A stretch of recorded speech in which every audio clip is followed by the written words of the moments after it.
नमस्कार बच्चों, स्वागत है आपका साइंसेज में। मैं हूं चंदन सर और आज हम क्लास 12 बायोलॉजी के टॉप 50 क्वेश्चन सीरीज का एक बहुत महत्वपूर्ण प्रश्न पढ़ने वाले हैं।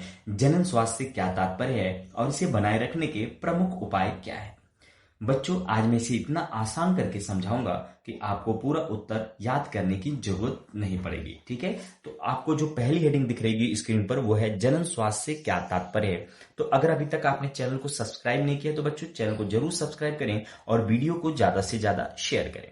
देखिए, जनन स्वास्थ्य का मतलब हो गया कि जनन स्वास्थ्य से तात्पर्य केवल रोगों की अनुपस्थिति नहीं है। ऐसा नहीं है कि अगर आप जनन स्वास्थ्य हैं तो मतलब आपको कोई जनन रोग नहीं है तो आप क्या हैं, स्वास्थ्य हैं। ठीक है, ऐसा नहीं है, बल्कि जनन तंत्र से संबंधित शारीरिक, मानसिक तथा सामाजिक रूप से पूर्ण स्वास्थ्य स्थिति को जनन स्वास्थ्य कहते हैं। क्लियर है? यानी आपके शरीर के अंदर अगर कोई रोग नहीं है तो इसका मतलब ये नहीं कि आप स्वस्थ हैं। ठीक है, यानी आपके शरीर के अंदर अगर जनन से संबंधित कोई रोग नहीं है तो आप जननिक स्वस्थ नहीं है, ऐसा नहीं है। इसके लिए शारीरिक, मानसिक और सामाजिक रूप से पूर्ण रूप से आपको क्या होना पड़ेगा, जनन स्वास्थ्य होना पड़ेगा।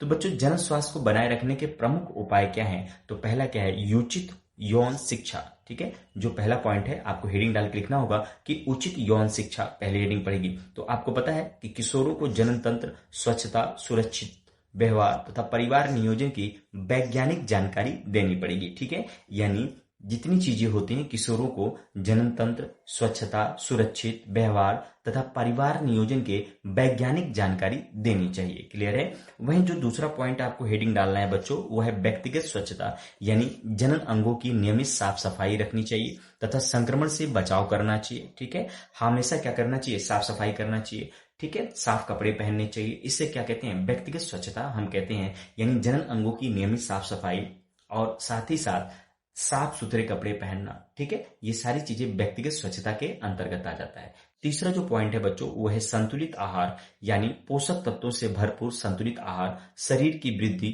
विकास तथा हार्मोन संतुलन के लिए आवश्यक है। ठीक है, यानी आपकी जो डाइट है उसको आपको बैलेंस करके चलना पड़ेगा। आपको ऐसे भोजन करने चाहिए जिनमें पोषक तत्व होने चाहिए। क्लियर है? आपको ऐसे आहार लेने चाहिए जिनमें पोषक तत्व भरे होने चाहिए, जिससे आपके शरीर की वृद्धि हो सके, आपके शरीर का विकास हो सके और साथ ही साथ जो हार्मोन्स होते हैं वो बैलेंस हो सके। मतलब ऐसा नहीं कि कोई हार्मोन शरीर में बहुत कम है, बहुत ज्यादा हो गया कोई हार्मोन्स। ठीक है, तो ये इम्बैलेंस की कंडीशन ना हो। ठीक है, चौथी जो आपको हेडिंग यहाँ पर बच्चों पढ़नी है वो है यौन संचरित संक्रमणों से बचाव। ठीक है, यौन संचरित संक्रमणों से बचाव। तो सुरक्षित यौन व्यवहार, जैसे आप क्या करें, प्रोटेक्शन का इस्तेमाल करें। प्रोटेक्शन के तौर पर आप कंडोम का उपयोग कर सकते हैं। साथ ही आपको एक ही यौन साथी तथा संक्रमण की आशंका होने पर चिकित्सीय सलाह लेना चाहिए। क्लियर है? यौन संचरित संक्रमण से बचाव जो है वो आपको ऐसे समझना है, आपको सुरक्षित यौन संबंध बनाने हैं, यानी आपको प्रोटेक्शन का इस्तेमाल करना है। प्रोटेक्शन का मतलब कंडोम्स का इस्तेमाल करना है और एक ही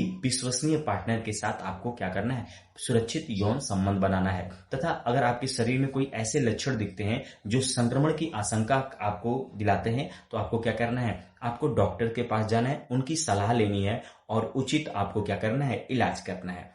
पांचवा जो पॉइंट आपको यहाँ पर बच्चों समझना है वो है परिवार नियोजन, यानी फैमिली प्लानिंग क्या होता है। ठीक है, परिवार नियोजन, तो ध्यान समझेंगे, आवश्यकता एवं परिस्थिति के अनुसार उचित गर्भनिरोधक विधियों की जानकारी एवं उपयोग करना चाहिए। ठीक है, यानी कम बच्चे पैदा करने चाहिए। ठीक है, परिवार नियोजन में क्या होना चाहिए, कम बच्चे पैदा करने चाहिए, उचित गर्भनिरोधक की विधियों की जानकारी आपको होनी चाहिए। ठीक है, यानी दो ही परिवार होने चाहिए। परिवार नियोजन का मतलब हम दो और हमारे दो। क्लियर है?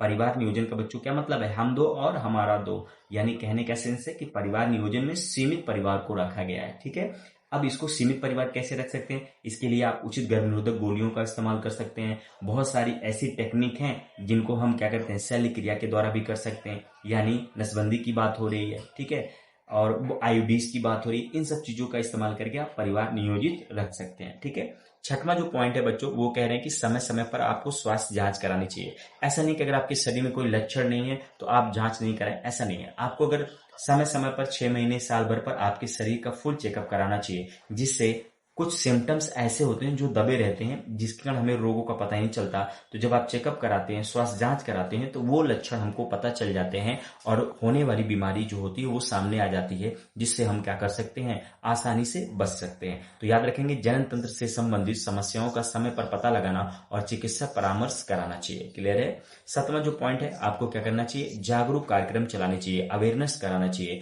विद्यालयों एवं समाज में जनन स्वास्थ्य, स्वच्छता, सुरक्षित यौन व्यवहार तथा परिवार नियोजन के प्रति जागरूकता फैलानी चाहिए। यानी यौन संबंधी जितनी बीमारियां हैं, यौन संबंध से क्या क्या हानियां हो सकती हैं, ठीक है, कैसे सुरक्षित यौन व्यवहार बनाना चाहिए, ठीक है, इन सब चीजों के बारे में क्लास में बच्चों को, ठीक है, टीचर के द्वारा समझाना चाहिए। जो हमारे गार्जियंस हैं उनको भी क्या करना चाहिए, बच्चों को ये छोटी छोटी चीजें समझानी चाहिए। ठीक है बच्चों, तो ये हमारा जो पॉइंट था, यानी आज का जो हमारा टॉपिक था जनन स्वास्थ्य, यहीं पर कंप्लीट होता है। इसमें क्या करना है, आपको हेडिंग्स याद रखनी है। उचित यौन संबंध, व्यक्तिगत स्वच्छता, संतुलित आहार, यौन संचरित संक्रमणों से बचाव, परिवार नियोजन, समय समय पर स्वास्थ्य जांच, जागरूकता कार्यक्रम। ठीक है, इन हेडिंग्स को जब आप बोर्ड एग्जाम में लिखेंगे तो जो एग्जामिनर होगा आपको प्रॉपर नंबर दे देगा। ठीक है, इससे ज्यादा नहीं लिखना है, ना इससे ज्यादा कम लिखना है। ठीक है, ना इससे ज्यादा ना इससे कम। ये परफेक्ट नोट्स हैं इस क्वेश्चन के लिए। बच्चों, जितना हमने पढ़ा, अगर उसका निष्कर्ष निकले तो जनन स्वास्थ्य के लिए आपको स्वच्छता बनाना है, पोषण लेना है, सही जानकारी होनी चाहिए, संक्रमण से बचाव होना चाहिए, समय पर चिकित्सीय देखभाल आवश्यक है। इन पॉइंट्स को आपको क्या करना है, याद करना है। ठीक है, ये सिंपल फॉर्म्स थे, यानी आप इसको बहुत आसानी से याद कर सकते हैं। बहुत छोटे छोटे क्वेश्चंस हैं, ये बोर्ड एग्जाम में अक्सर पूछ लिए जाते हैं, जो आपको 4 से 5 नंबर देकर जाएंगे। आई होप आपको वीडियो पसंद आया होगा, तो कमेंट बॉक्स में एक प्यारा सा कमेंट जरूर छोड़ दीजिएगा। मिलते हैं नेक्स्ट वीडियो में नेक्स्ट टॉपिक के साथ, तब तक के लिए धन्यवाद।